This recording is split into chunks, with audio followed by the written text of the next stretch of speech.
Sir boards में sir एक ही महीना बचा हुआ है और सर इतने सारे सब्जेक्ट को सर पढ़ना है, तो हर सब्जेक्ट के लिए सर अलग अलग सर टाइम कैसे डिस्ट्रीब्यूट करें और सर किस सर हिसाब से केमिस्ट्री पढ़ें? के रिएक्शंस में बहुत कंफ्यूजन होती है, जो नेमिंग रिएक्शंस होती हैं, क्या आप उसका कोई ऐसा वीडियो डाल सकते हैं जिससे कोई शॉर्ट ट्रिक पता चल जाए, जिससे केमिस्ट्री की रिएक्शन आसान से हो सर जाए? और सब तो मैनेज हो जाएगा, लेकिन ये जो न्यूमेरिकल्स और डेरिवेशंस हैं इनसे मुझे बहुत डर लग रहा है। तो सर आप कोई ऐसा तरीका बता दीजिए जिनसे मैं अपने न्यूमेरिकल्स और डेरिवेशंस अच्छे से तैयार कर सकूं। सर बोर्ड एग्जाम बहुत पास आ रहे हैं, तो जब मैं पढ़ने बैठती हूँ तो माइंड बहुत डाइवर्ट हो जाता है और मॉर्निंग में उठने में भी बहुत दिक्कत होती है। सर इस कंडीशन को मैनेज कैसे करें, आप कुछ एक लास्ट ट्रिक में बता बचा है दीजिए। बोर्ड एग्जाम का, तो कुछ ऐसी स्ट्रेटेजी बता दीजिए जिससे सारा सिलेबस टाइम पे कवर आप हो जाए। भूल जाओ जो हो गया, नहीं पढ़ा ठीक है कोई बात नहीं, लेकिन आगे से इस वीडियो के एक एक पॉइंट को अच्छे से समझिएगा, उसको अपने बिल्कुल लाइफ में उतार लीजिए कि 20 दिन मुझे इस वीडियो में बताइए, हर बात को फॉलो करना ही करना है। आप जीरो से हीरो जरूर बनिए। के बाद सबसे पहले आपको इस चीज का इवैल्यूएशन करना है कि क्या आज का वर्क मेरा है, क्या पुराना कुछ इसमें ऐड हुआ है। 5 घंटे से ज्यादा नहीं सोना है। अगर आप 5 घंटे से लंबी नींद ले रहे हैं तो भाई छोड़ दो वीडियो, अभी छोड़ दो, वीडियो छोड़ के चले जाओ। रात को सोने से पहले आपको शेड्यूल तैयार करना है अगले दिन का, ये इवैल्यूएशन करना है कि आज मैंने कितना पढ़ा कितना छोड़ा, तो ये पूरा काम सब आपको तैयार करना है। जय हिंद।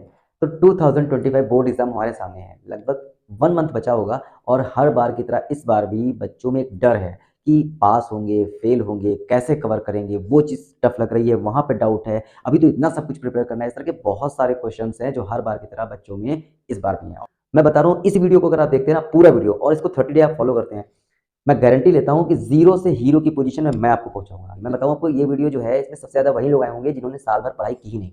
ठीक है, तो देखिए मैं आपको धोखा नहीं दूंगा, मैं आपको धोखा नहीं दूंगा कि मैं कहूँ आपको 0% से सीधे 95% पहुंचा दूंगा। भाई एक बात बताओ, जिस व्यक्ति ने साल भर पढ़ाई की है, जो डेली पढ़ता था, जिसने बैचेस लिए हैं, जिसने स्कूल किया है, जिसने नोट्स प्रिपेयर किए हैं, जिसने सारी क्वेश्चन बैंक वगैरह तैयार किए हैं, जो डेली 5 घंटा 6 घंटा 10 घंटा पढ़ रहा है, कंटिन्यू रिवीजन करने के बाद में वो अच्छे मार्क्स लाएगा या आप अचानक से बिल्कुल जस्ट 1 महीना पहले इतना सा तैयारी करके अचीव कर लेंगे?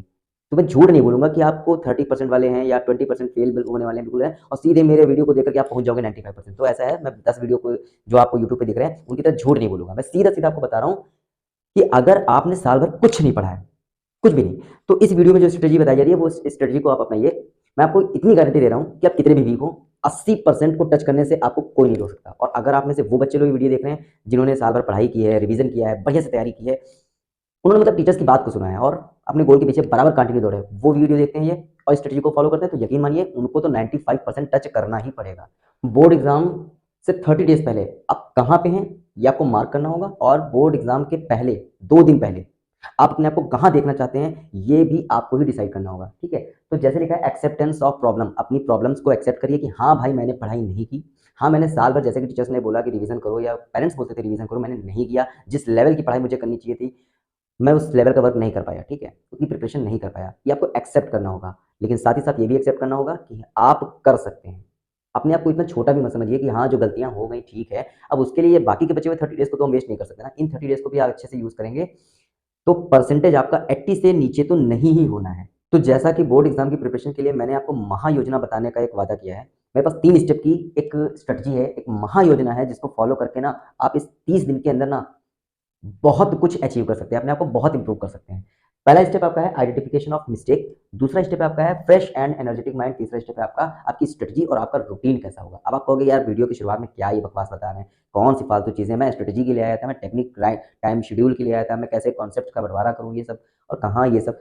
परसेंटेज तो छोड़िए, आपका पास होना मुश्किल हो जाएगा अगर आपने इस चीज़ पे वर्क नहीं किया। आपको मिस्टेक पता ही नहीं चलेंगी तो आप तो वही गलतियां करते रहोगे जो साल भर आपने की। आप ना पढ़ोगे, अपना डाउट्स को अच्छे से क्लियर करोगे, ना आपने अपने शेड्यूल को एक कुछ मेंटेन किया कि आपको कौन सा सब्जेक्ट कितने समय पे पढ़ना है, किस चीज़ को दूर करना है, किस चीज़ से बचना है, क्या करना है, कुछ पता ही नहीं चल पाएगा। तो मिस्टेक को पहचानना आपका सबसे फर्स्ट और सबसे हेड स्टेप होना चाहिए।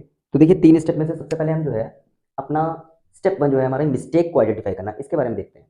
तो यहाँ पर देखिएगा कि जो आइडेंटिफिकेशन ऑफ मिस्टेक्स हैं ये अलग अलग स्टूडेंट्स की अलग अलग हो सकती है। ये कोई फिक्स नहीं है कि आप में ये प्रॉब्लम हो, लेकिन इनमें से कुछ प्रॉब्लम है जो आप में 100% है। जैसे कि लिखा हुआ है मोबाइल एंड सोशल मीडिया, तो आज के समय में स्टूडेंट्स का सबसे बड़ा दुश्मन अगर कोई है तो है सोशल मीडिया, मोबाइल। आप पहली बात तो मोबाइल आपको बैठने ही नहीं देगा। सपोज करिए आप अपने स्टडी टेबल पे बैठे हैं पढ़ने के लिए, बगल में रखा हुआ है मोबाइल। अब एक बार एक नोटिफिकेशन आया, आपने ओपन किया, पता चला फ्रेंड ने कोई मैसेज किया था, आपने उसको रिप्लाई किया, उधर से फ्रेंड ने रिप्लाई किया, वो जो चैट थी फ्रेंड के साथ उसने आपको क्या किया कि 1 घंटे तक बिजी रखा। 1 घंटा आप बैठे थे पढ़ने के लिए, चला क्या रहे हैं मोबाइल। चलिए चैट खत्म हुई, या फिर मान लीजिए आप बैठे थे पढ़ने के लिए और फिर से कोई नोटिफिकेशन वगैरह आया, इंस्टा की कोई रील आ गई या कोई यूट्यूब का कुछ ऐसे आ गया। अब आपने एक बार रील को स्क्रॉल किया, दोबारा स्क्रॉल किया, अब आपकी उंगली है ना आप रोक नहीं पाओगे, वो उंगली धड़ाधड़ चलती रहेगी, ऐसा लगेगा कि आप पान चला रहे हैं। दुकान में देखा पान वो करते हैं, कथा लगाते हैं, बिल्कुल ऐसा लगेगा कि पान आप जो है वो बना रहे हैं। तो भाई ऐसा है ना कि मीडिया जो है, सोशल मीडिया जो है, उससे आपको इस 30 दिनों में दूरी बनानी पड़ेगी। मैं कहता हूँ आप ना इन 30 डेज़ के लिए अपना मोबाइल बंद कर दीजिए। ऐसा तो है नहीं कि रोज़-रोज़ आपको कोई नए वीडियो देखने पड़ेंगे कि कैसे-कैसे मोटिवेशन मिले हमको। बार-बार मोटिवेशन नहीं लेना है, आपको सिर्फ पढ़ाई करनी है। हाँ, मोबाइल यूज़ करना है। कब? आपको कोई डाउट है, आप वन शॉट वीडियोज़ का देख लीजिए। आपको कुछ प्रीवियस ईयर क्वेश्चन्स चाहिए, आप यूट्यूब पे बहुत सारे प्रीवियस ईयर क्वेश्चन्स मिलते हैं, आप उनको देख लीजिए। पढ़ाई से रिलेटेड काम के लिए देखिए, वरना उसको मैं तो कह रहा हूँ स्विच ऑफ करके रख दीजिए। दिन में मोबाइल का एक पर्टिकुलर टाइम बनाइए, मैं नहीं कहता कि आप बिल्कुल मत देखो। आप 15-20 मिनट के लिए अपनी कुछ एक्टिविटीज़ हैं, वो कर लीजिए। किसी को हाय हेलो किए बिना नहीं रह पा रहे हैं, ठीक है हाय हेलो बोल दीजिए, लेकिन ये भी नहीं कि पूरा दिन फ्रेंडशिप। फ्रेंडशिप 30 दिन के लिए भूल जाइए, उसके बाद आराम से खूब फ्रेंडशिप कीजिएगा, ठीक है? तो ये मोबाइल से दूरी बनानी होगी। मोबाइल आपको पढ़ने नहीं देगा, नहीं देगा, नहीं देगा। इन 30 दिनों तक आपको मोबाइल से दूर रहना पड़ेगा, वरना आप सिर्फ़ और सिर्फ़ पान के पत्ते चलाएँगे, पान के पत्ते बनाएँगे, पान ही खिलाएँगे, आप पढ़ नहीं पाएँगे, ठीक है? ये इंस्टा, ये यूट्यूब, ये फेसबुक, ये आपको पढ़ने नहीं देगा। सबसे पहले इससे आपको दूरी बनानी पड़ेगी। दूसरा क्या है? Sleep and wake up time. अब सपोज़ करिए आप रात को लेटे, आपने एक प्लान बनाया दिमाग में कि आज हम पढ़ेंगे, लेट करके कोई वीडियो बढ़िया से देखेंगे। उसी समय स्क्रीन पे कोई नोटिफ़िकेशन आया, आपने वीडियो ऑन कर लिया। अब आप क्या कर रहे हैं? अब अरे! ये तो बड़ी बढ़िया रील थी, या फिर ये तो बहुत बढ़िया नोटिफ़िकेशन आ गया किसी फ़िल्म का, कोई सीरीज़, वेब सीरीज़ है, कुछ भी है। 1 घंटे पढ़ लेते वो काम आ जाता है, लेकिन 3 घंटे की फ़िल्म देख कर के 2 बजे आप लेटे, 2:30 बजे नींद आई। अब आपका शेड्यूल था सुबह 5:30 बजे का उठने का, 5 बजे का उठने का, ये बहुत ज़्यादा चलिए 6 बजे उठने का, और आप लेटे इतना देर में कि आप सुबह देर में उठेंगे। पूरी की पूरी दिनचर्या आपकी बिगड़ गई। सारा का सारा शेड्यूल फाड़ चला गया बेकार में, और कुछ नहीं मिलेगा, ठीक है? आप जब सोएँगे देर में, तो उठेंगे देर में, तो आपके जो बाकी के प्रोसेसेस होंगे, वो भी सब लेट हो जाएँगे, और पूरा का पूरा शेड्यूल जो आपका डिसाइड है, वो सब बिगड़ जाएगा, ठीक है? तो स्लीपिंग और वेकअप टाइम जो है, इसको भी आपको डिसाइड करना होगा। ये ऐसी मिस्टेक है जो ज़्यादातर बच्चे करते हैं, जिसकी वजह से उनका दिन जो है, वो इफेक्टिव होता है, ठीक है? लेकिन मूविंग हियर एंड देयर, ये सबसे बड़ी प्रॉब्लम है। आप साल भर क्यों नहीं पढ़े? फ्रेंड ने कॉल किया, भाई वहाँ चलते हैं, भाई चल दिए। सहेली ने कॉल की कि अरे वो तुमने सीरियल देखा, या वो नेल पॉलिश देखी, या वो वाला मॉल में वहाँ पे छूट लगी है, चलो वहाँ पे ऑफ चल रहा है। अरे फ्रेंड्स की कॉल आई नहीं कि सीधे निकल लिए। और बहुत सारे क्या करते हैं, लड़कों में ये विशेष है, वो तो घर से बाहर निकलते हैं, ऐसा लगता है घर उनके लिए चिड़ियाघर है, यहाँ पे उनको कैद करके रखा जाता है। घर से निकलते फिर उनको काम कुछ नहीं, रोड पे इधर टहलते हुए गए, लौट के उधर टहलते हुए गए, उधर से आए वहाँ पे कहीं पे बैठ गए, उधर खड़े हुए 4 लोगों से बात करने लगी। उन्होंने 2-2.5 घंटा रोड पर टहल-टहल के, फालतू में टहल-टहल के वेस्ट कर दिया। इतनी देर में वो अच्छा खासा 2 चैप्टर हम कहते रिवाइज़ कर देते हैं। लेकिन वो क्या कर रहे हैं? टहल रहे हैं, और टहल भी कैसे रहे हैं? जिसका कोई बेनिफिट नहीं, कोई काम नहीं, बस फालतू में इधर टहलने चले गए, उधर टहलने चले गए। तो ये फालतू का टहलना है, मूविंग हियर देयर, पता नहीं कहाँ-कहाँ ऊट-पटांग, वो भी आपको जो है पढ़ने नहीं देता है, जिसकी वजह से आप जो है इतनी डिक्रीज़मेंट में आ गए हैं। सिलेबस चेकिंग, बहुत सारे बच्चों से ना पूछो आप अभी कि आपका सिलेबस केमिस्ट्री का कितना है, चैप्टर कितने हैं? अच्छा ये बताओ फिजिकल केमिस्ट्री में कितने चैप्टर हैं? या बायोलॉजी में उनसे पूछ लें कि ये बताओ 4 चैप्टर का नाम क्या है? अच्छा टोटल लेसन कितने हैं? अच्छा ये बताओ फर्स्ट वाले चैप्टर में डायग्राम कौन-कौन से हैं? उनको अपने सिलेबस की जानकारी ही नहीं है। उन्हें पता ही नहीं कि हमारा सिलेबस कितना है, हमारे लेसन कितने हैं। अगर उनको ये पता हो कि इतने लेसन है, तो चलो उसके हिसाब से कुछ वो टाइम शेड्यूल बनाएँगे कि भाई हमको 10 दिन के अंदर इतने चैप्टर पढ़ने हैं, 10 दिन के अंदर इतने चैप्टर पढ़ने हैं, हफ्ता भर में इतना सब कुछ हमको तैयार करना है। सिलेबस पता ही नहीं तो डिवीज़न कैसे करेंगे? कौन-कौन सी इनमें से मिस्टेक है जो आपको इतना पीछे लेके आई हैं, कमेंट करके बताइएगा। लेकिन यूज़ ऑफ कैलकुलेटर, अभी आपने देखा होगा वीडियो में कुछ बच्चे पूछ रहे थे कि न्यूमेरिकल में बहुत दिक्कत आती है। एक लड़का है, उसने कहा था कि न्यूमेरिकल में बहुत दिक्कत आती है, बल्कि ये न्यूमेरिकल वाली प्रॉब्लम बहुत सारे बच्चे बताते हैं। देखिए, आपने क्या किया, टीचर ने क्वेश्चन दिया करने के लिए, जितनी कैलकुलेशन टीचर ने कर दी उतनी तो चलो ठीक है, उसके बाद आपको जब करने को दिया गया तो आप पूरा सॉल्व करते गए। लास्ट में जब बात आई कुछ डिवाइड करने की या कुछ ऐसी कैलकुलेशन की, तो आपने सीधे उठाया कैलकुलेटर, किट-पिट किया और सीधे आंसर लेकर गए वहाँ पे लिख दिया। किट-पिट किया, आंसर लिख दिया। ये क्या है? जब आप कैलकुलेटर से आंसर लाओगे तो आपको पता ही नहीं होगा कि बहुत सारे बच्चे ना उनको पॉइंट नहीं पता कहाँ लगाया जाता है। ये 10 टू द पावर कैसे चेंज होती है, कैसे प्लस से माइनस में, कैसे माइनस से प्लस में आती है, पॉइंट लेफ्ट में जाता है तो क्या होता है, पॉइंट राइट में। 10th के, 11th के, 12th के बच्चे जो हैं उनको इस तरह की छोटी-छोटी प्रॉब्लम से गुजरना पड़ता है। आप साल भर पढ़ा नहीं, न्यूमेरिकल आप कैसे करोगे जब आपने तो कैलकुलेटर चलाया था। तो सबसे बड़ी दिक्कत ये है कि आप जो है कैलकुलेटर का यूज़ करते हैं। जब तक आप कैलकुलेटर का यूज़ करेंगे, आप न्यूमेरिकल में बेटर नहीं हो पाएँगे। Figure out topics and doubt, पढ़ते चले जा रहे हैं। समझ में आया? ठीक, नहीं समझ में आया? छोड़ो। समझ में आया? ठीक है, नहीं समझ में आया? छोड़ो। छोड़ते चले जा रहे हैं। अरे भाई क्यों? जो आप छोड़ रहे हो क्या वो एग्ज़ाम में नहीं आएगा? हो सकता है एग्ज़ाम में वही टॉपिक आ जाए। मोस्टली 70-80% वही सारे टर्म्स आ जाएँ, वही सारे कॉन्सेप्ट आ जाएँ जो आप छोड़ते चले जा रहे हो। कि आपको टफ लग रहा है इसलिए आप छोड़िए, आपको टफ लग रहा है आप छोड़िए। छोड़ी हुई चीज़ों में से ज़्यादातर आ गया तो आपका तो परसेंटेज डाउन हो जाएगा, आप कर नहीं पाओगे। तो भैया ऐसा है ना कि जिन चीज़ों में आपको दिक्कत लग रही है, जो आपके टॉपिक्स प्रॉब्लमेटिक हैं, जो उनमें डाउट्स आपके हैं, उनको फिगर आउट करो। एक लिस्ट बनाओ कि हाँ, मुझे इस चैप्टर में ये चीज़ दिक्कत कर रही है, हाँ, मुझे इस चैप्टर में ये दिक्कत कर रही है, मुझे केमिस्ट्री में इन चीज़ों में प्रॉब्लम है, मुझे इंग्लिश की ये चीज़ें दिक्कत कर रही हैं, मुझे हिंदी में जो राइटर्स हैं उनके नेम नहीं याद हो रहे हैं, या जो भी है उनका जो आपका साहित्यिक परिचय है या जो भी है उसमें दिक्कत आ रही है। इस तरह का कुछ भी है, मैथ के आपको फार्मूले नहीं याद हो रहे हैं, केमिस्ट्री में आपको रिएक्शन नेमिंग वाली है वो नहीं याद हो रही है। इस तरह की कोई भी अगर प्रॉब्लम है तो उसको लिखिए, अलग लिखिए। एक पेज बनाइए, एक चार्ट बनाइए जिसपे उन प्रॉब्लम्स को लिखिए। आपको लास्ट में पता तो चले कम से कम कि मुझे इतनी चीज़ों में बहुत ज़्यादा वर्क करना है, इस पे टाइम ज़्यादा दीजिए। ठीक है, ये है। फिर क्या लिखा है? कॉन्फिडेंस। अब होता क्या ना बच्चा इतना ज़्यादा कमज़ोर हो चुका है कि वो ये मान लेता है कि मैं कमज़ोर हूँ, मैं कमज़ोर ही रहूँगा। पर ये कौन सी बात हुई? इंटेलिजेंट होकर के तो कोई भी नहीं पैदा होता है, सब यहीं पे आके सीखते हैं। हाँ, चलिए ठीक है, आप वीक रह गए, आपका उतना आईक्यू नहीं है, आप उतनी तेज़ी से चीज़ों को नहीं सीख पाते हैं, तो इसका मतलब ये नहीं है कि आप सीख ही नहीं सकते हैं। आप अपने अंदर कॉन्फिडेंस लाइए, आप भी सीख सकते हैं। मेहनत करनी पड़ेगी, हाँ, ये है, लोग थोड़ी मेहनत करते हैं, आपको थोड़ी ज़्यादा मेहनत करनी पड़ेगी, पर हाँ, कॉन्फिडेंस लाना पड़ेगा। तो आप में जब कोई टारगेट नहीं होगा, आप बस बोरिंग तरीके से जी रहे हो, बस डेली के डेली अपना टाइम खपा रहे हो, लेकिन टारगेट नहीं सेट है, तो वो जो टाइम आप वेस्ट कर रहे हो, वो सिर्फ दिखावा है, आपको उससे कुछ नहीं मिलेगा। ये इतनी तरह की मिस्टेक्स हैं, मुझे बताइएगा आप लोग कि इनमें से कौन सी मिस्टेक है। 8 मिस्टेक करीब है यहाँ पर, आपको बताइएगा कौन सी मिस्टेक से आपको जूझना पड़ रहा है या किन किन चीज़ों की वजह से आप इतना पीछे हो गए हैं, कमेंट में बताइएगा मुझे। बढ़ते हैं अपने दूसरे स्टेप की तरफ। दूसरा स्टेप हमारा जो है वो है फ्रेश एंड एनर्जेटिक माइंड। यहाँ पर लिखा है फॉरगेट द डार्क पास्ट, अपना पुराना पास्ट छोड़िए। आपने कुछ नहीं पढ़ा, भूल जाइए। साल बेकार कर दिया, भूल जाइए। आपको ये नहीं आता, वो नहीं आता, वो नहीं आता, भूल जाइए। पुरानी चीज़ों को भूलेंगे, आप इतने बेकार थे, इस बात को जब तक नहीं भूलेंगे तब तक आप बेहतर भी नहीं बन पाएंगे। जगह है उन्हें बिल्कुल छोड़ देना। जैसे मोबाइल की बात की गई थी, उसको भूल जाओ कि मोबाइल मेरे पास है। मूविंग हियर देयर बोला था, आपको यहाँ वहाँ कहीं टहलना ही नहीं है। आप भूल जाओ कि आपको कोई फ्रेंड बुला रहा है, आप कहीं फालतू में इधर सड़क पे घूमना है, ये सब भूल जाइए। बिल्कुल फ्रेश माइंड, ठीक है। यहाँ पे लिखा हुआ है set goal and self motivational energy. अपना गोल सेट करिए कि हाँ, मैं अपना पुराना पास्ट भूल गया, मैंने अपनी सारी गलतियों को बिल्कुल पीछे छोड़ दिया है, अब वो मेरे साथ नहीं है, इस समय मैं बिल्कुल फ्रेश हूँ, ठीक है। और मेरा एक गोल है कि मुझे 30 दिन के अंदर वो करना है जो मैं पूरे साल नहीं कर पाया।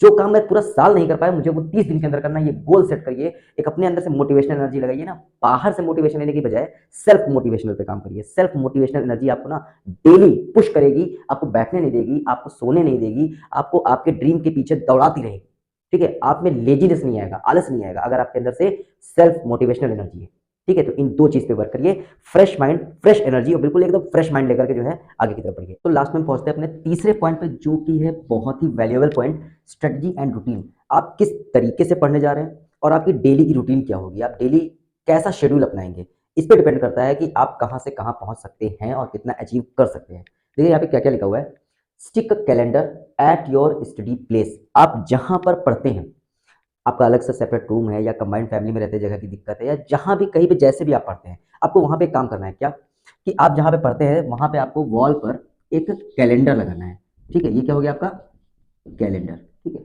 जहां भी आप पढ़ते हैं वहां पे आपको कैलेंडर लगाना है अपना।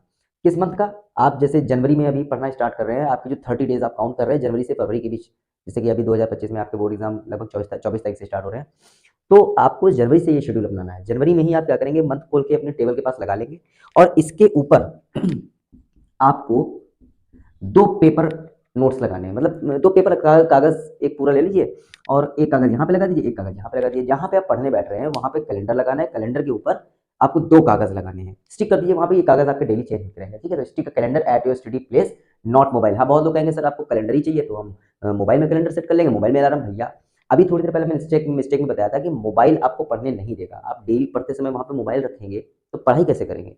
मोबाइल नहीं, आपको कैलेंडर ही लगाना है, और 2 वॉल पेज नोट्स वहाँ पे स्टिक करने हैं, जिसपे मैं बताता हूँ आपको करना क्या है। आपको जैसे यहाँ पे distribution of subject and topic लिखा हुआ है, आपको अपने सब्जेक्ट का, अपने टॉपिक्स का एक डिस्ट्रीब्यूशन करना है। किस दिन क्या पढ़ना है, कितना पढ़ना है, कितनी देर पढ़ना है, वो पूरा प्रोफार्मा आप यहाँ पर, जो आपने कैलेंडर के पास में वो 2 पेपर नोट्स लगाए थे, 2 पेपर लगाए थे, वहाँ पे आपको लिखना है, ठीक है। कैसे, मैं आपको बताता हूँ। जैसे सपोज करिए कि यहाँ पर आप 25 डेट देखते हैं कि आपने डिसाइड किया कि 25 को मुझे केमिस्ट्री का इलेक्ट्रोकेमिस्ट्री चैप्टर जो है वो पूरा तैयार करना है, ठीक। क्या तैयार करना है वो सब आप अपने अकॉर्डिंग, अपनी कैपेसिटी के अनुसार जो है सेट करेंगे, ठीक है। तो लोग जो भी आपको करना है वो सेट करेंगे। अब सपोज करिए कि 25 तारीख को आपको जो भी पढ़ना है वो आप यहाँ पे लिखेंगे, मुझे ये लेसन पढ़ने हैं, ये टॉपिक पढ़ने हैं, ये करना है, ठीक है। अब जब 24 तारीख में, सॉरी, अब जब 25 तारीख को आप बेड पे जाएंगे रात में सोने के लिए, उस समय आपको इसका इवैल्यूएशन करना है। जो टॉपिक आपने 25 डेट को पढ़ने के लिए यहाँ पे मेंशन किए थे, उसमें से कितना कवर किया, कितना रह गया, ठीक है। और 26 डेट जो अगली डेट है, उस डेट को क्या पढ़ना है वो उसी रात को आप यहाँ पर लिख करके जो है स्टिक करेंगे, अगली डेट का, ठीक है। ये रात में आपको सोने से पहले काम करना है। 25 तारीख का सपोज करिए आपने मैटर लिखा था, तैयार किया, रात में सोने चले तो इवैल्यूएट किया कि कितना पढ़ा, कितना बचा। अगर कुछ बच गया है तो उसको आप यहाँ पे अगले दिन जो है वो ट्रांसफर कर लेंगे। और अगले दिन का जो भी शेड्यूल है, जो भी आपको पढ़ना है, जो आपने सेट करके रखा है कि मुझे फिजिक्स में ये तैयार करना है, हिंदी में वो तैयार करना है, इंग्लिश में वो तैयार करना है, मैथ में वो चैप्टर तैयार करना है, वो आपको अगले दिन का भी उसी रात को सोने से पहले लिख के रखना है। सुबह जब आप उठेंगे तो आपकी नजर यहाँ पे पड़ेगी, आपको पता होगा कि मुझे इतना तैयार करना है। यहाँ पिछले दिन का अगर थोड़ा सा मैटर रह गया तो जो नहीं तैयार कर पाए वो भी यहाँ पे ऐड हो चुका है, तो बर्डन ज्यादा है, आज मुझे ज्यादा मेहनत करनी है। ठीक है, सोने से पहले आपको ये इवैल्यूएशन करना है। जगने के बाद सबसे पहले आपको इस चीज का इवैल्यूएशन करना है कि क्या आज का वर्क मेरा है, क्या पुराना कुछ इसमें ऐड हुआ है या नहीं है, वो आपको सुबह उठ करके भी देखना पड़ेगा। इस चीज को आप करेंगे, यकीन मानिए कि आपकी तैयारी बहुत बेहतरीन होने वाली है। स्टेप ज्यादा हो सकते हैं, वीडियो थोड़ी लंबी हो सकती है, लेकिन ये गारंटी मैंने वीडियो की शुरुआत में दी थी कि मेरे वीडियो को देखने के बाद अगर इस दिन को इसको फॉलो करता है तो उसके 80% से नीचे मार्क्स नहीं होंगे। और पढ़ने वाला बच्चा जिसने पहले भी अच्छे से पढ़ाई की वो इस वीडियो पे अगर है तो उसका तो 90 के प्लस ही जाना है, निश्चित लिख लो कहीं पे। देखिए, डायरी और wall page note plus diary evaluation, वो वही चीज अभी मुझे बताया था कि आपको कैलेंडर लगाना है और कैलेंडर लगा करके उसके बाद में आपको डिस्ट्रीब्यूशन ऑफ सब्जेक्ट करना है। वॉल पेज नोट्स तो वो यही चीज है कि आपको दीवार पर कैलेंडर के ऊपर 2 पेज लगाने हैं। एक पर आप आज का लिखेंगे क्या पढ़ना है, रात में चेक करेंगे कितना पढ़ा, अगले वाले का आज ही रात में सोने से पहले लिख करके रखेंगे कि कितना हमको पढ़ना है और क्या कल हमको पढ़ना है। ठीक है, उसके बाद में क्या आता है आपका importance of time and topic. देखिए ऐसा है ना, अब मैंने बोला कि आपको टॉपिक का डिस्ट्रीब्यूशन करना है, तो इसका मतलब ये भी नहीं है कि आप बिल्कुल इत्मीनान से बैठ गए कि हाँ आज पूरा दिन हम केमिस्ट्री का एक चैप्टर पढ़ेंगे, कल हम पूरा एक दिन तक जो है पढ़ते रहेंगे केमिस्ट्री का। 30 दिन आपके पास हैं, 30 महीने नहीं है। तो ये समझना है कि मेरे पास समय कम है और टॉपिक बहुत ज्यादा है, तो उनमें से जिन चीजों को आप पढ़ चुके हैं, जो आपकी पैटर्न तैयार हैं, जिनमें आपकी पकड़ है, जो आप जल्दी कैप्चर कर सकते हैं, उन पे समय कम लगाइए। जिन चीजों में दिक्कत ज्यादा है उन पे समय ज्यादा लगाइए। जो आता है उस पर बहुत टाइम वेस्ट नहीं करना है। फिर प्रीवियस ईयर क्वेश्चन, ये चीज देखिएगा, प्रीवियस ईयर क्वेश्चन जो पुराने क्वेश्चन है पीछे आ चुके हैं, जिनके आने के चांसेस ज्यादा है, जो एग्जाम में बहुत ज्यादा पूछे जाते हैं, बार बार अटेम्प्ट होते हैं, उन पे आपको वर्क करना है। आप डेली अनसॉल्व जो होता है, आपको कम से कम एक प्रीवियस ईयर क्वेश्चन पेपर का सेट डेली लगाना है। ठीक है, आप दिन में सेट कर लीजिए कि आपको एक क्वेश्चन पेपर का सेट आज करना है, एक कल करना है। ये हर सब्जेक्ट का अलग अलग हो सकता है। ठीक है, आप जो भी टाइम शेड्यूल रखेंगे उसमें कि हाँ मुझे केमिस्ट्री का एक सेट आज करना है, केमिस्ट्री का करने के बाद फिजिक्स का एक सेट अगले दिन करना है। आप 3 घंटे का क्वेश्चन पेपर जो है, प्रीवियस ईयर क्वेश्चन पेपर जो आप उठाएंगे, उसको 3 घंटे के पेपर को 1 घंटे में, पौन घंटे में, आधे घंटे में, मैक्स मिनिमम समय में खत्म करना है डेली। ठीक है, फिर लिखा है डेली रूटीन आपका जो है वो कैसा होगा, डेली टाइम रूटीन। ठीक है, डेली टाइम रूटीन किस चीज लिए, बेस्ट स्टडी स्ट्रेटजी। भैया अगर बहुत अच्छी स्ट्रेटजी आपको अपनानी है पढ़ाई के लिए, अच्छा स्कोर करने के लिए, तो आपका ये जो डेली का टाइम टेबल है, जो रूटीन आपका है, ये बहुत है। अब मैं वीडियो को खत्म करने जा रहा हूँ, बिल्कुल लास्ट पोर्शन है, लेकिन ये इंपॉर्टेंट है, इस पर थोड़ा वर्क करेंगे, इस पर थोड़ा ज्यादा समय लगेगा। इसको मैं अच्छे से बोर्ड पे पूरा एक्सप्लेन करता हूँ। देखिए, जो बच्चे इस टाइम पे 2 घंटा या 3 घंटा पढ़ करके अपना अच्छे से कवर अप कर रहे हैं, वो हैं जिन्होंने पूरे साल तक रिवीजन किया है, पूरे साल अच्छे से टाइम दिया अपने सब्जेक्ट्स को। लेकिन आप तो शायद उनमें से हैं जिन्होंने पूरे साल कुछ पढ़ा नहीं, या पढ़ा है तो भूल गए हैं, या आपका लगभग सिलेबस पूरा का पूरा जो है वो डाउन है। तो आपको ज्यादा से ज्यादा टाइम जो है वो कंज्यूम करना है, आपको ज्यादा से ज्यादा टाइम जो है वो पढ़ाई में लगाना है, मैक्सिमम टाइम। अब ये मत सोचिए कि अभी हमको सोना है या लंबी सी नींद लेनी है। वो मैंने तो सुना था कि 6 घंटे की नींद चाहिए, 7 घंटे की नींद चाहिए। भाई इस टाइम अगर लंबी सी नींद आप लोगे ना, तो आगे चल के जब आपका पेपर आ जाएगा ना, तो उस टाइम आप पे इतना बर्डन होगा कि तब आप सो नहीं पाएंगे। और रात को अगर स्लीप आपकी बढ़िया सी नहीं होगी तो दिन में पेपर में आपको नींद आने लगेगी, आपका माइंड बिल्कुल अपसेट हो जाएगा। वो बैड कंडीशन ना आए उसके लिए आपको अभी से जो है टाइम को बहुत अच्छे से मैनेज करना होगा। देखिए हम देखते हैं यहाँ पर हमारे पास टोटल आवर्स कितना टाइम है हमारे पास, हमारे पास है 24 आवर्स। स्लीप टाइम हम देख लेते हैं, तो भाई हम निकाल लेते हैं इसमें से 5 घंटे की नींद। देखिए इस टाइम 30 डेज, या आप वीडियो जब भी देख रहे हैं 15 दिन आपके पास बचे हैं एग्जाम के लिए, 20 दिन बचे हैं, 10 दिन बचे हैं, उस पर डिपेंड करता है कि आप इतने कम समय में इतनी ज्यादा तैयारी अगर करना चाहते हैं तो आपको ना 5 घंटे से ज्यादा नहीं सोना है। अगर आप 5 घंटे से लंबी नींद ले रहे हैं तो भाई छोड़ दो वीडियो, अभी छोड़ दो वीडियो, छोड़ के चले जाओ। तो यहाँ पे देखते हैं, अगर 24 आवर्स में से 5 घंटे हमने निकाल दिए स्लीपिंग में, अब हमारे पास बचते हैं कितने, 9 आवर्स। इन 9 आवर्स में मैं फ्रेश होने के लिए सुबह सो के उठे तो 1 घंटा फ्रेश होने के लिए रख लेते हैं। 1 घंटे में आपने नहाना है, धोना है, आप फ्रेश हो लो, आप पूजा पाठ जो भी करना है आप सब कर सकते हैं, 1 घंटा पर्याप्त है। तो इसमें से भी 1 घंटा निकल गया। अब आपका कितना बचता है, 18 आवर्स। 18 आवर्स के बाद ब्रेक टाइम, टोटल आपके पास सो करके उठने के बाद फ्रेश होने के बाद 18 आवर्स है, उनमें से भी हम 3 घंटे ब्रेक टाइम निकाल देते हैं, -3 आवर्स। तो अब हमारे पास अवेलेबल टाइम जो है वो आ रहा है 15 आवर्स। अब देखिए ना 15 आवर्स हमारे पास पढ़ने के लिए समय है। इस 15 आवर्स को आप जितना बेहतरीन तरीके से कंज्यूम कर सकते हैं, जितना बेहतरीन तरीके से यूटिलाइज कर सकते हैं, वो आप पे डिपेंड करता है। आप ये कितना भी वीडियो देखो, आप कितना भी मोटिवेशन लो, आप ये पूरा मेरा जो टाइम चार्ट है इसको देख डालो, लेकिन अगर 1-2 दिन के बाद आप इस 15 आवर्स की जो ये एक मेंटेनेंस है इसको नहीं मेंटेन कर पाए, ये जो 15 आवर्स आपको पढ़ने के लिए टाइम दिया जा रहा है आप इसको नहीं फॉलो कर पा रहे हैं, तो आप अपने टारगेट से, अपने गोल से, जो आप ये सोच के बैठे हैं कि मुझे इतना परसेंटेज लाना है, उस टारगेट से बहुत पीछे चले जाएंगे, बहुत धक्के जाएंगे। अब यहाँ पे मेरे पास पढ़ने के लिए कितने घंटे? 15 घंटे। मेरे पास ऐसा नहीं कि आपको बिल्कुल कंटिन्यू हम झोंके दे रहे हैं। हमारे पास ऑफलाइन साइंस की क्लासेस में कुछ स्टूडेंट्स हैं, वो बताते हैं कि वो 13 आवर्स 14 आवर्स पढ़ते हैं, तो 13-14 घंटे बच्चे पढ़ रहे हैं, कोई कठिन बात नहीं, और उनमें इंप्रूवमेंट दिखता भी है। जो बच्चे मुझे बताते हैं कि वो 14 आवर्स पढ़ते हैं, मुझे उनमें इंप्रूवमेंट दिखता भी है, वो वास्तव में उतना काबिल हैं, अचीव कर रहे हैं उतना। तो ब्रेक का टाइम भी आपको मिल रहा है, कितना मिल रहा है? 3 आवर्स। अब ये नहीं कि आप पढ़ते रहो और 3 घंटा एक मुश्त खेलने लगो, या 3 घंटे तक पिक्चर देख लो, ब्रेकडाउन हो गया। नहीं, ब्रेकडाउन का मतलब है कि आप एक सब्जेक्ट को जब पढ़ के उठे, एक शिफ्ट जो है कंप्लीट करके जब उठें, उसके बाद छोटा सा एक गैप लीजिए, आधे घंटे का, 40 मिनट का, 1 घंटे का, या आपके घर पे भी बहुत सारे काम हो सकते हैं, उनको करने के लिए भी आपको बहुत सारे वर्क हैं घर के, तो उनसे आपको हो सकता है मार्केट जाना पड़ेगा कुछ, वो आप वहाँ पे मैनेज कर सकते हैं, ठीक है। एक मुश्त 3 घंटे नहीं लेने आपको शिफ्ट में कुछ इधर पढ़ा, फिर एक थोड़ा सा ब्रेक ले लिया, फिर कुछ पढ़ा, फिर ब्रेक ले लिया, तो वो करना है, ठीक है। तो यहाँ पर आपको 3 घंटे आपको रेस्ट के भी मिल रहे हैं, 15 घंटे आपको यूज करने हैं। तो देखिए, अब हम बात कर लेते हैं distribution of topics and chapters. ये जो आपने टाइम शेड्यूल बनाया है, इसमें 15 आवर्स में आपको क्या करना है कि अपने टॉपिक्स को, अपने चैप्टर्स को डिवाइड करना है। और ये डिवीजन 2 टाइप का होना चाहिए। पहला आपका डेज वाइज, किस डे में कौन सी चीज पढ़नी है, और दूसरा आवर्स, आपको किस दिन में कौन सी चीज और कितने घंटे तक पढ़नी है। तो आपका डे वाइज एंड आवर्स दोनों के बेस पे डिस्ट्रीब्यूशन होना चाहिए। अब मैं ये नहीं कहूंगा कि आपको जैसे फिजिक्स है उसका डिस्ट्रीब्यूशन कैसे करना है, बायोलॉजी है उसका डिस्ट्रीब्यूशन कैसे करना है, मैथ है उसका डिस्ट्रीब्यूशन कैसे करना है, क्योंकि देखिए, अगर मैंने आपको एक डिस्ट्रीब्यूशन चार्ट बना के दे भी दिया, तो क्या जरूरी है कि मेरा वीडियो 10 लोग देख रहे हैं, 20 लोग देख रहे हैं, 50 लोग देख रहे हैं, सब पे वो फॉलो ही करेगा? क्या मैंने अगर बोल दिया कि आपको एक दिन में केमिस्ट्री का एक पूरा चैप्टर तैयार करना है, इलेक्ट्रोकेमिस्ट्री, तो क्या मेरे वीडियो देखने वाले जितने भी बच्चे हैं सबके सब एक दिन में इलेक्ट्रोकेमिस्ट्री तैयार कर लेंगे? नहीं ना, सबकी कैपेसिटी अलग अलग है। तो ये आपको पहचानना है कि आप कितना कर सकते हो। आप ये डिस्ट्रीब्यूशन जो है कई तरीके से कर सकते हैं, जैसे कि आपने कर दिया कि आज हम सॉल्यूशन चैप्टर के न्यूमेरिकल पढ़ेंगे, कल हम जो है ऑर्गेनिक केमिस्ट्री के रिएक्शन तैयार करेंगे, उसके बाद हम डी और एफ लॉग जैसे तैयार कर लेंगे केमिस्ट्री का, या फिजिक्स है उसमें आप थ्योरीज पढ़ रहे हैं, डेरिवेशन पढ़ रहे हैं।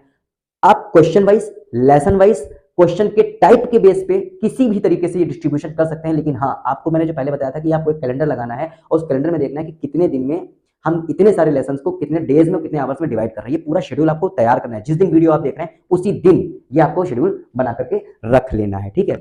मोर टाइम फॉर जो आपके डाउट्स हैं एंड योर टफनेस, जो टफ चीज है। अब देखिए, डाउट्स पे ज्यादा टाइम, ऐसा है कि 30 दिन का समय है, या आप वीडियो जब देख रहे हैं तो 20 दिन या आपको जो भी बचते हैं, उसमें आप ऐसा तो नहीं है कि एक एक लेसन की एक एक हेडिंग को, एक एक टॉपिक को, एक एक टर्म को स्लो धीरे धीरे बिल्कुल विस्तार से अच्छे से एक्सप्लेन करके जो है उसका एक्सप्लेनेशन चाहते हैं, उसको बहुत बढ़िया तरीके से धीरे धीरे पढ़ रहे हैं। तो इतना सारा मैटर इतने कम समय में आप तैयारी नहीं कर पाएंगे, साल भर नहीं पढ़ पाए तो 30 दिन में कहाँ से पूरा सिलेबस करेंगे। हमें क्या करना है, कम टाइम में ज्यादा कवर करना है। तो आप मेन चीजों को ज्यादा टाइम दीजिए, जो बहुत ज्यादा पूछी जाती हैं, की वर्ड्स हैं, की टॉपिक्स हैं, उनको ज्यादा पढ़िए। आपको लगता है कि इस लेसन में ये चीजें हमको आती हैं, तो उसको बहुत कम समय में उसको रिवाइज करके छोड़ दीजिए। जिन चीजों में ज्यादा प्रॉब्लम है, न्यूमेरिकल्स में प्रॉब्लम है, डायग्राम में प्रॉब्लम है, आपको डेरिवेशन में प्रॉब्लम है, आपको फॉर्मूले नहीं याद होते कंपाउंड्स के, इस तरह की जो भी चीजें उनको ज्यादा समय देकर के उसको बहुत अच्छे से तैयार करना है, ठीक है। तो more time for doubts and tough, जो टफ है, जैसे फिजिक्स है टफ है, केमिस्ट्री है टफ है, बायो है टफ है, मैथ है टफ है, हिंदी इंग्लिश उसके कंपैरिजन में थोड़ा सा इजी पड़ती है। मैं ये नहीं कहता कि हिंदी इंग्लिश बेकार है, बट हाँ, हम उसे कम समय देकर भी मैनेज कर सकते हैं। तो आपको इसको ज्यादा, जैसे 12th क्लास में है तो आपको फिजिक्स केमिस्ट्री बायो मैथ में ज्यादा टाइम देना पड़ेगा। आप 10th क्लास के अगर बोर्ड अपीयर करने जा रहे हैं, आप मैथ में ज्यादा टाइम दीजिए, आप इंग्लिश में ज्यादा टाइम दीजिए, आप साइंस में ज्यादा टाइम दीजिए, एसएसटी में बहुत मैटर रिवाइज करना होता है, आप उस पर टाइम दीजिए। तो ड्राइंग है या आपका दूसरा कोई सब्जेक्ट हिंदी वगैरह, उसमें आप कम टाइम में भी कवर कर सकते हैं, ठीक है। तो यहाँ पर देखिएगा, जैसे मेरे पास है 15 आवर्स। अब इन 15 आवर्स को भी मैंने बोला कि जो मेन चीज है उन पे ज्यादा आपको फोकस करना है। जैसे एग्जाम्पल ले लेते हैं हम क्लास 12 का, ये 12th क्लास का ही हम एग्जाम्पल ले लेते हैं। तो जैसे मेरे पास एक तो हो गई फिजिक्स, एक हो गया आपका केमिस्ट्री, ठीक है, एक आपका हो गया बायो या फिर मैथ, ठीक है। तो मैंने फिजिक्स को दिए 3 आवर्स, केमिस्ट्री को दिए 3 आवर्स, बायो या मैथ जो भी आपके पास थी उसको भी दिए मैंने 3 आवर्स। तो ये आपके कितने हो जाते हैं, ये आपके हो जाते हैं जाकर के 9 आवर्स। टोटल आपने फिजिक्स केमिस्ट्री बायो को 3-3 घंटे देकर के टोटल टाइम कितना कंज्यूम कर लिया है, 9 आवर्स। अब मैंने बोला आपको जो प्रीवियस ईयर क्वेश्चंस हैं उनको जरूर करना है। आपको प्रीवियस ईयर क्वेश्चंस डेली हर सब्जेक्ट का एक सेट जो है अनसॉल्व का या जो भी है वो करना ही करना है। तो मैंने फिजिक्स का 1 आवर जो है इसमें ऐड कर दिया, किसके लिए, प्रीवियस ईयर क्वेश्चंस की प्रैक्टिस के लिए या अनसॉल्व जो आप कर रहे हैं उनको। केमिस्ट्री के लिए भी मैंने 1 आवर कर दिया ऐड, इधर बायो मैथ जो भी है उसका भी एक सेट। अब आप कहोगे सर अनसॉल्व का पूरा एक जो है 3 घंटे का पेपर होता है उसको 1 घंटे में कैसे कर लेंगे? भाई आप 30 दिन में 20 दिन में इतनी बड़ी चीज को प्रिपेयर कर रहे हो, तो क्या आप अनसॉल्व को लेकर के एक एक लाइन, एक एक वर्ड, एक एक चीज को लिखते बैठोगे?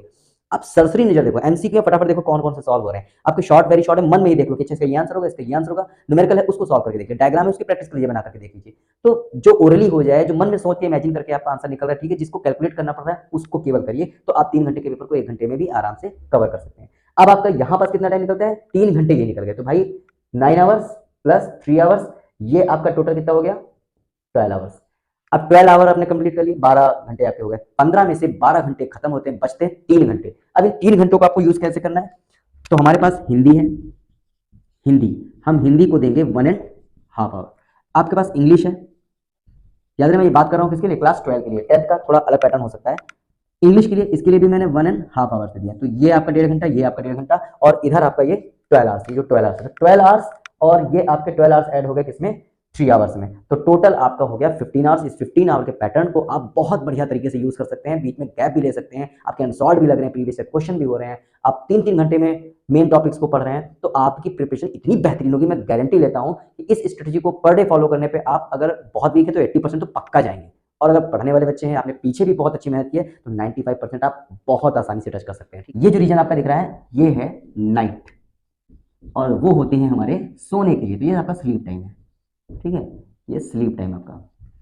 अब 12 से 5 बजे तक आपको सोना है, 5 घंटे मैंने नींद दी है, नींद का टाइम कितना होता है मैंने, 5 घंटे, तो आपको 12 से 5 सोना, 12 के बाद जागिएगा मत वरना दिन बर्बाद होगा, 12 से पहले सोइएगा नहीं वरना आपका साल बर्बाद होगा, 5 बजे से पहले उठना मत वरना नींद पूरी नहीं होगी तो आप अपसेट रहोगे, 5 के बाद मत सोना क्योंकि फिर आपका पूरा शेड्यूल बिगड़ जाएगा, पूरा दिन चला जाएगा। तो आपको 12 से 5 सोना है। अब आप कितने बजे उठे, 5 बजे, 5 से लेकर के 6 बजे तक ये जो आपको पोर्शन दिख रहा है, इसमें आपको क्या होना है, इसमें आपको होना है फ्रेश, आप नहाओ, आप पूजा करो, आप मॉर्निंग वॉक करके आ जाओ, जो भी करना है आप कर सकते हैं। मैंने यहाँ पे देखिए इसके लिए 1 आवर सेट करके रखा हुआ है।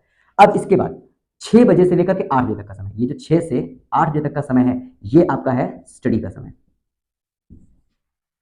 और मैंने अगर यहाँ पर बोला है कि आपको फिजिक्स जो है 3 घंटे पढ़नी है, बायो आपको 3 घंटे पढ़नी है, तो आप उसको ऐसे भी कर सकते हो, 2 घंटा सुबह बायो पढ़नी, 1 घंटा किसी और टाइम पर रख दिया उसको, 3 घंटे बायो पढ़नी है, लगातार पढ़नी है, ऐसा मैं नहीं बोल रहा हूँ, बोर हो जाओगे फिर।